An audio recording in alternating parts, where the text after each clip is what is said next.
श्री स्वामी समर्थ. दिवाळीच्या तुम्हा सर्वांना हार्दिक हार्दिक शुभेच्छा. दिवाळीचा सण आनंद आणि उत्साह घेऊन येतो. दिवाळीत लक्ष्मीपूजनाला खास महत्त्व असते. लक्ष्मीपूजनामुळे घरात सुख, समृद्धी आणि ऐश्वर्य नांदते अशी मान्यता आहे. तर सन 2025 ला लक्ष्मीपूजन कधी आहे, मुहूर्त काय आहे, लक्ष्मीपूजन कसे करावे, पूजा साहित्य काय असावे, नैवेद्य काय दाखवावा, कोणते मंत्र, आरती म्हणावी, यांविषयी परिपूर्ण माहिती जाणून घेण्यासाठी व्हिडिओ शेवटपर्यंत नक्की बघा आणि व्हिडिओ आवडल्यास लाईक, शेअर, सबस्क्राईब करायला विसरू नका. सर्वात आधी जाणून घेऊया सन 2025 मध्ये लक्ष्मीपूजन कधी आहे. 2025 मध्ये अश्विन कृष्ण पक्षात अमावस्या ही 2 दिवस आली असल्या कारणाने या 2 दिवसांपैकी लक्ष्मीपूजन कधी करावे याविषयी थोडासा संभ्रम आहे. अमावस्या तिथी 20 ऑक्टोबर सोमवारी 3:44 सुरू होत आहे, तर 21 ऑक्टोबर मंगळवार सायंकाळी 5:54 संपणार आहे. लक्ष्मीपूजन हे प्रदोष काळात केले जाते, म्हणजेच सायंकाळी केले जाते अशी प्रथा आहे. त्यामुळे 20 ऑक्टोबर सोमवार रोजी सायंकाळी लक्ष्मीपूजन करायचे आहे. तर आपणा सर्वांच्या लक्षात आलेलेच आहे की 20 ऑक्टोबर सोमवार रोजी सायंकाळी लक्ष्मीपूजन करायचे आहे. आता आपण पाहूया लक्ष्मीपूजनाची मांडणी, पूजाविधी कशी करावी. माता लक्ष्मीला स्वच्छता अतिशय प्रिय आहे, म्हणून दिवाळीपूर्वीच घराची जमेल तेवढी स्वच्छता जरूर करावी. भांडी कुंडी स्वच्छ करावीत, धान्य वाळवावे, जाळे जळमटे काढून घ्यावे, तसेच घरात आनंदी वातावरण ठेवावे. लक्ष्मीपूजनाच्या दिवशी ज्या ठिकाणी पूजा मांडणार आहात ती जागा स्वच्छ झाडून पुसून घ्यावी. अंगणात छानशी रांगोळी काढावी. दारावर आंब्याच्या पानांचं, झेंडूच्या फुलांचं तोरण बांधावं.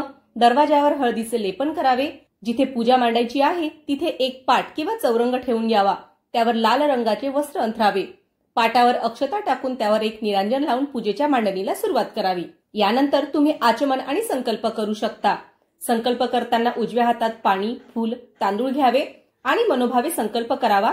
आज दिवाळी अमावस्येच्या पवित्र दिवशी मी महालक्ष्मी पूजन करीत आहे, तरी माझ्या घरात सुख, समृद्धी, आरोग्य, धनप्राप्ती होऊ दे असे म्हणून पाणी तामनात सोडावे आणि नमस्कार करावा. यामुळे पूजा फळाला जाते. त्यानंतर पाटावर तांदळाची रास टाकून त्यावर कलश स्थापन करून घ्यावा. पाटावर पुन्हा तांदळाची आरास करून त्यावर लक्ष्मी मातेचा फोटो आणि तुमच्याकडे असेल तर लक्ष्मी कुबेर यंत्राचा फोटो ठेवून घ्यावा. त्यानंतर विड्याची जोडपाने ठेवून घ्यावीत.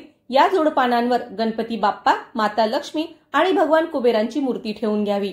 या मूर्ती नसतील तर त्या मूर्तींऐवजी सुपारी ठेवली तरी सुद्धा चालेल. सर्वांना हळदी, कुंकू, अक्षता लावून घ्याव्यात. त्यानंतर 5 किंवा 7 मातीचे सुगड घ्यावे. मातीचे सुगड नसतील तर वाट्या घेतल्या तरी सुद्धा चालेल. यांमध्ये धान्य भरून घ्यावे.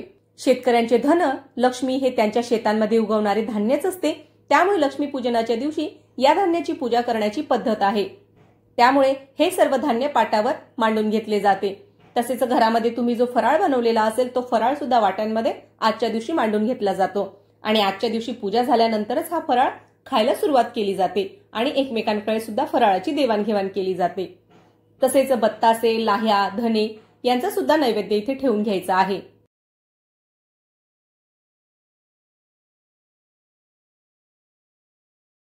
माता लक्ष्मीला पानांचा विडा अतिशय प्रिय आहे. त्यामुळे माता लक्ष्मीसाठी पानांचा विडा ठेवावा. हा विडा तयार करण्यासाठी विड्याचे पान घेऊन त्यावर सुपारी, विलायची, लवंग, खारीक, खोबरे, बदाम या वस्तू ठेवून घ्याव्यात. आपल्या घरातील सोने, चांदी, किमती वस्तू, पैसे, लक्ष्मीचे नाणे या वस्तूंची सुद्धा माता लक्ष्मी म्हणून आजच्या दिवशी पूजा करण्याची प्रथा आहे. तर घरातील दागिने, चांदीचे भांडे, नाणे, नोटा, बँकेचे पासबुक तुमच्याकडे असतील त्या सर्व वस्तू पाट्यावर मांडून घ्याव्यात. लक्ष्मीपूजनाला सोने, चांदी, पैसे यांची पूजा नाही केली तरी चालेल, पण एका खास वस्तूची पूजा करणे महत्वाचे मानले जाते. ती वस्तू म्हणजे झाडू किंवा केरसुनी. बाजारात लक्ष्मीपूजनासाठी खास प्रकारे सजवलेली एक केरसुनी मिळते. तुम्ही ती सुद्धा आणू शकता किंवा तुमच्याकडे असेल त्या केरसुनीला तुम्ही ओढणी, टिकली, डोळे, नथ इत्यादी वस्तू घालून सजवून घेऊ शकता. आणि जर तुमच्याकडे केरसुनी नसेल तर नवा झाडू घेतला तरी सुद्धा चालेल. खेड्याकडे या केरसुनीला लक्ष्मीच मानले जाते. त्यामुळे तुम्ही झाडू किंवा केरसुनीची पूजा करायला अजिबात विसरायचं नाही. तसे बघायला गेले तर पूर्वी लक्ष्मीपूजन हे खास करून व्यापारी मारवाडी लोक साजरे करत असे. व्यापार करताना हिशोब मांडणीसाठी वापरली जाणारी खातेवही, हिशोबाची वही पूजेत मांडून हे वही पूजन केले जात असे. त्यामुळे या दिवशी वही पूजनाला अत्यंत महत्व आहे. त्यामुळे तुमच्याकडे असेल ती एखादी डायरी, त्यावर स्वस्तिक आखून घ्यावे आणि या डायरीचे पूजन तुम्ही या दिवशी करू शकतात. लक्ष्मीपूजनात मिठाची पिशवी किंवा वाटीभर मीठ जरूर ठेवावे. इतर वस्तूंची खरेदी करा किंवा करू नका, पण केरसुनी व मीठ या वस्तूंची खरेदी जरूर करा. त्यामुळे घरात सुख समृद्धी नांदण्यास मदत होते. तसेच पाटावर तुम्ही ज्या काही वस्तू मांडणार आहात त्या वस्तू मांडण्यापूर्वी प्रत्येक वस्तूसाठी अक्षतांचे आसन करायला विसरू नका. तर पूजेचे सर्व साहित्य मांडून झाल्यानंतर पाटाभोवती छानशी रांगोळी काढून घ्यायची आहे. संपूर्ण पूजेची मांडणी झाल्यानंतर सर्वप्रथम गणपती पूजन करावे. गणपतीला जल, अक्षता, फूल, कुंकू अर्पण करावे. त्यानंतर लक्ष्मी मातेला जल, कुंकू, हळद, अक्षता, फूल अर्पण करावे. नवे वस्त्र किंवा कापसाची वस्त्रमाळ घालावी. दागिने अर्पण करावेत. तसेच या दिवशी आपल्या कुलदेवतांचे पूजन करायला अजिबात विसरायचं नाही. कुलदेवतेला सुद्धा हळदी, कुंकू, अक्षता अर्पण करून मनोभावे पूजा करावी. हळद, कुंकू, अक्षता अर्पण करून झाल्यानंतर श्री सुक्तमचे पठण करावे किंवा त्याऐवजी नवार्णव मंत्र म्हटला तरी सुद्धा चालेल. लक्ष्मीपूजनाच्या दिवशी 21 वेळा नवार्णव मंत्राचे पठण तुम्हाला करायचे आहे. ओम ऐं ह्रीं क्लीं चामुंडाय विच्चे, ओम ऐं ह्रीं क्लीं चामुंडाय विच्चे असा मंत्र जप तुम्ही 21 वेळा करायचा आहे. त्यानंतर गणपतीची आरती करावी. त्यानंतर माता लक्ष्मीची आरती करावी. शुभम करोती म्हणावे. अजून तुम्हाला काही सेवा करायच्या असतील, तुम्हाला काही माहिती असेल तर त्या सुद्धा सेवा तुम्ही आजच्या दिवशी करू शकतात. त्यानंतर कापूर आरती करून सर्वांना आरती द्यावी. संपूर्ण घरात ही आरती दाखवावी. त्यामुळे माता लक्ष्मीचे, कुलदेवतांचे आशीर्वाद आपल्या घरात कायम राहतात. तसेच गोडाचा काही नैवेद्य असेल तर तो सुद्धा जरूर दाखवावा. लक्ष्मीपूजनाच्या दिवशी मराठी घरांमध्ये पुरणपोळीचा स्वयंपाक केला जातो. त्यामुळे या दिवशी खास करून पुरणपोळीचा नैवेद्य दाखवला जातो. तसेच तुमच्याकडे जी काही मिठाई असेल ती मिठाई सुद्धा तुम्ही ठेवू शकतात.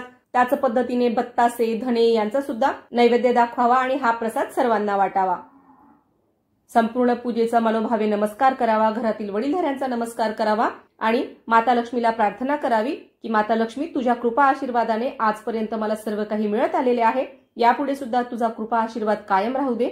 माझ्या घरात सुख समृद्धी शांतता नांदू दे आणि मनोभावे नमस्कार करावा.